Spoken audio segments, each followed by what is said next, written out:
And hello everybody, welcome back to Grand Tactician, the Civil War. This is the Confederate campaign on the very hard mode, started months ago, but we are continuing the campaign in the 1.03 and 1.04 patches, starting with this episode. So the game continues. In this episode you will see the strategy to try to win the war finally with the deep invasion into Illinois and Indiana. You'll also see the naming of units by the viewers yourself. You have that and a whole lot more in Grand Tactician, the Civil War. Victory at Vandalia. Army of the Northwest fleeing in panic. Battle of Vandalia has ended with the Army of Northwest retreating in panic. My command has earned us a total victory with the enemy army running for their lives. The enemy has reportedly suffered a total of almost 15,000 casualties. We captured 5,800 rifles, 24 guns. Now national morale is at 37, so really only moved about 1 point down. We're going to order Price to take a defensive stance for now. Department of the West, 35,000 men, so I still can't. I was hoping to push Zollicoffer across the Mississippi here at St. Louis and hit this Union force, but they might be strong enough to hold on their own. 33,000 men on the 35th Army, but they would run into Hood and Price. Actually ordering Polk and Lee to try to break this siege. Ooh. Union is sending in reinforcements.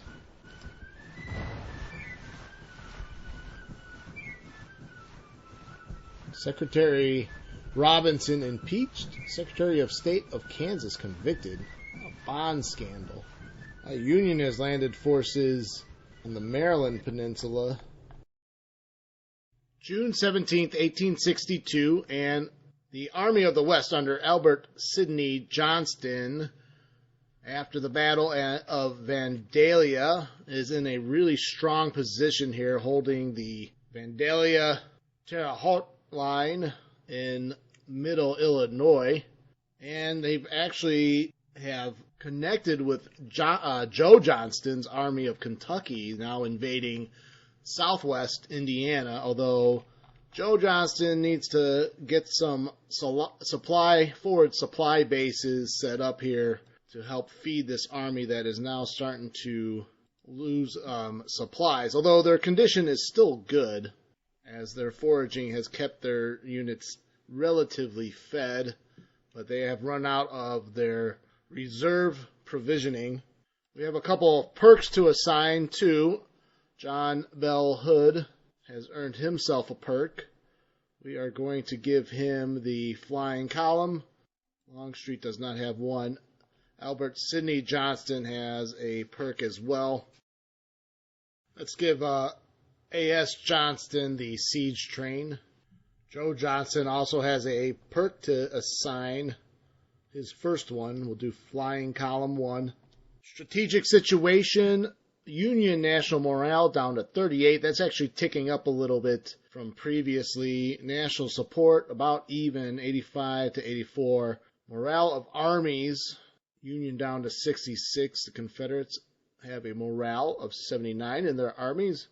We have actually narrowed the gap in manpower on the field. It had been consistently about 100,000 men net positive to the Union. We have narrowed that gap down to about 60 to 70,000. 27 battles won to their 2. Military experience, though, we have a slight advantage there. We've kept pace with weapons industry, believe it or not. And total casualties, though, the Union has suffered 100,000 more Union casualties, as the strategic situation is Confederate dominance. Out east, it looks a little messier, as the Union is actually trying to get in to the south and behind Lee's Corps south of Washington, D.C. We have not fortified our prize of Washington, and we never took the Fort Washington fort.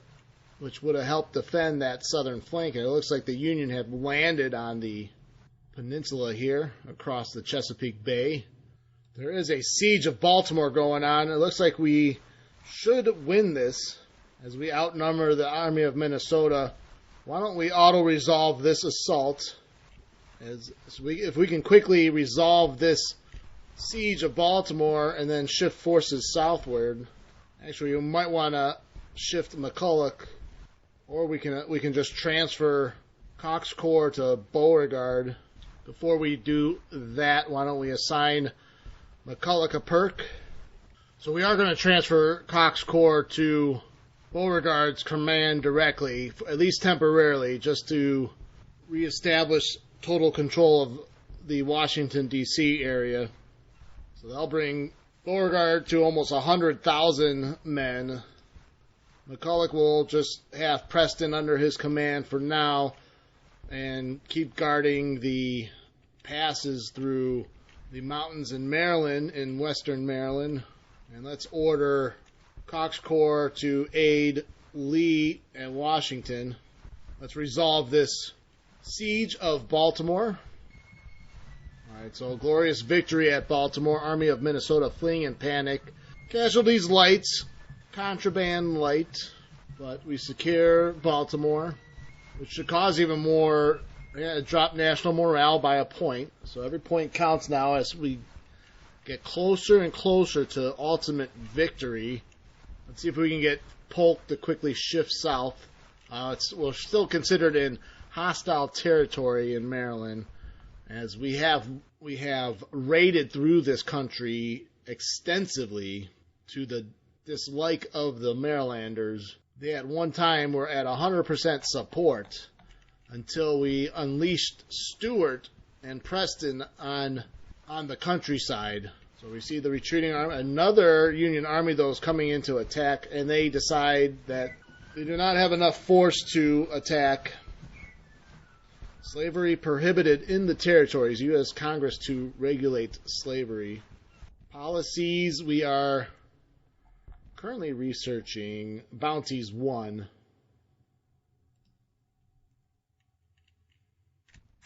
So Cox Corps will be ordered to move south, as the other corps are at very low readiness.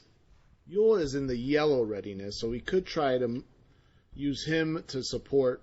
Magruder has a perk, and we're going to go with the flying column one. That seems to be very useful in a lot of different ways. So it looks like we have an open path to either Decatur or Danville. I believe we're going to unleash Wheeler's small cavalry corps on the unsuspecting Illinois countryside. So we're going to order them to raid. I think we'll actually go towards Danville. And that maybe that will draw... Well, let's see. We can look at this one of two ways. Do we want to draw the Union forces towards Danville and maybe try to catch them on the march? Or if we send Wheeler towards Decatur, but we risk Wheeler, or then we can have Wheeler draw them off further north as Longstreet and Hood move towards Danville, with Joe Johnston in support moving towards Indianapolis. I think we're going to just have Wheeler go to Danville. Maybe we can start taking out, if the Union starts marching, we can maybe try to catch them on the march and hit the corps one by one. We'll let Wheeler go first. Joe Johnston trying to establish a better supply base. We should actually Longstreet should probably have been building a depot himself along the road to keep drawing supplies up through Illinois. All right, so orders are issued out west. Zollicoffer just trying to defend St. Louis. Let's start building some forts around St. Louis to slow any kind of attempt to take it by the Union forces across the river. We have 2 forts being built now. Let's take a look at our Kansas invasion. We've secured St. Joseph and Leavenworth. Confederate support for Kansas at 100%, so we just need to take the rest of the town. We probably have to We actually have that fort in our hands, Fort Larned. Let's take a look at the front line map. Looks like we might have to take Kearney or this fort along the Oregon Trail, because that might actually control this northern part of Kansas. Because I do not see where we need to control unless it's, well, Topeka is in Confederacy hands. Kansas has not flipped to the Confederacy yet. Made some additional cavalry recruitments that we're going to put in the Western Reserve under Bragg for training, and then once they're recruited and trained, we will send them out to whatever armies we need them to go to. All right, let's fast forward a few more days here. No movement by the Department of Pennsylvania. It looks like they're entrenching. I'm going to help. I'm going to use the defenses around Fort Washington to kind of hold their ground there. So as Cox Corps inches towards the Department of Pennsylvania, let's take a look at developments in the west. So Longstreet on the move. Wheeler going to raiding towards Danville. We're going to move Hood north in between and kind of situate himself between Danville and Decatur. All right, Battle of Fort Washington has been engaged. We'll try to auto-resolve this. Advantage to the Confederates.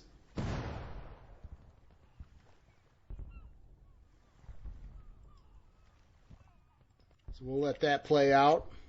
Wheeler already to Danville. And now he's wreaking destruction on Danville. We're going to have to move Johnston's headquarters, though, a little bit closer to try to keep Wheeler's corps in range. So if he gets hit by an unsuspecting Union army, we can draw reinforcements towards Wheeler. Not a lot of movement, though, by the Union forces. Looks like Joe Johnston's armies, though, are resupplying and are in good condition. So why don't we start moving Armistead ahead.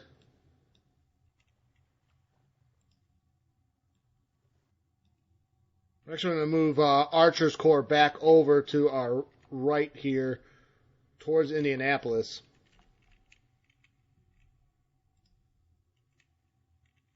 Let's move Rousseau's squadron towards Cincinnati to kind of get a visual in that area. We do have a big gap of intelligence, though, right in eastern Kentucky and southern Ohio. So Joe Johnston's Army of Kentucky, that we are going to rename the Army of Indiana, is using Albert Sidney Johnston's army as a shield against the Union forces in Illinois so that he can send his small force to take Indianapolis. We are going to order Armistead's small corps to enter Indianapolis.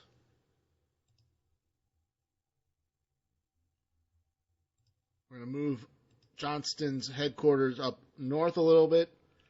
Wheeler is going to keep raiding into Union territory. We're going to raid the Covington Bridge, IIP here, and try to burn down some more Union supplies. A couple of other things to note. We have the formed up Styrian Panthers named after Thomas Rainier, commenter and viewer of the channel. Plus, we have Ultima Ratio entering the foray as well. So thanks again. Please, if you want to name a unit, within reason, nothing offensive, but we also have Pemberton's Nut Butters, Ultima Ratio by Ashley Hyatt, and the Pemberton Nut Butters named by Mikhailia Gacesa. I think I pronounced that, hopefully I pronounced that kind of close. Let me know in the comments if I was even close to that last name. And moving forward, We also have Pendleton's Sloopy Division, even though they are all from Alabama. So, Roseannadanna, I apologize. They are not Georgia men. Next time we might recruit directly from Georgia and create the Sloopy Division. For this campaign, we're going with this artillery. I would think you would appreciate the artillery division, though. Being a gunner yourself, Roseannadanna gets a named division for being a patron. Again, I appreciate that. We are going to name Ewell's Corps, or Jackson's division of Ewell's Corps, the Elm Ox Division, after Elm Ox, our other patron. So patrons will get divisional names or unit names in all campaigns. If you are a viewer and want to name a unit in a specific campaign, please drop a comment down. I will do the best I can to accommodate that. Again, as always, thanks for viewing. If you want to hit that like button, go ahead. If you haven't subscribed to the channel but are a returning viewer, please go ahead and do that. I would greatly appreciate it. Sterling Price is guarding Vandalia Depot. You have a large Union force in front of us, and Hood plus Longstreet's Corps trying to shield them from Joe Johnston's army in Indiana, which we will rename the Army of Indiana. Currently out east, we have a siege going on at Fort Washington with the Department of Pennsylvania sitting outside there, but in dire straits as they have recently lost some major battles. 10,000 casualties, only about 9,800 men available. Ewell's coming to support Cox's Corps that is engaged in siege as we give Coke the perk. So trying to take a defensive posture in Maryland, I think we are going to try to send some men from east to Johnston in the west in Indiana. We're probably going to break up Polk's Corps and transfer them over. Alright, so Polk is attached to Joe Johnston, Army of Indiana. We're actually going to give Archer a couple more units here, too, that have formed up under Johnston's headquarters. We'll leave the artillery reserve there under Joe Walker. So that will bolster the Army of Indiana up to 40,000 men once Polk's men arrive. About 16 days away, though, so it's still going to be a little while.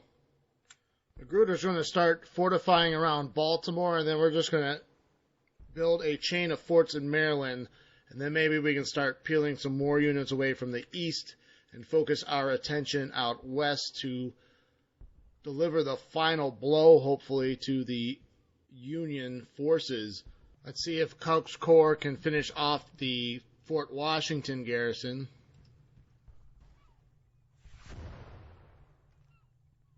Confederate States hit a financial crisis, unfortunately. Ewell's Corps inches closer. As soon as he gets into the siege, he should be able to finish off the final blow. And Ewell's Corps is engaged, so that should do it, as we've almost achieved the victory. Glorious victory at Fort Washington. So Coke and Ewell will probably try to attack the Department of Pennsylvania to drive them out from our flank. Armistead's Corps has entered Indianapolis and is trying to secure the town. Wheeler's still raiding on the border of Indiana and Illinois. They are out of supplies, but are still in good condition. Let's see what kind of damage they're doing to Covington Bridge. Yeah, they've destroyed all supplies going through there. We'll move on to Crawfordville, although there's not a lot there. Why don't we actually move to Lafayette? We'll keep an eye on the Union forces in Illinois. Not a lot of movement. They've taken a defensive posture. So with Indianapolis fallen, national morale on the Union is at 38. We still need to get it down another 13 points. Ordering Cocke's Corps back north towards Frederick, as I see a Union Corps about 16,000 strong threatening Lee. But he's also there with Magruder, so they should be able to defend themselves even without Cocke's Corps. And that will do it for the latest episode of Grand Tactician: The Civil War. Thanks for watching. I will see you on the next one.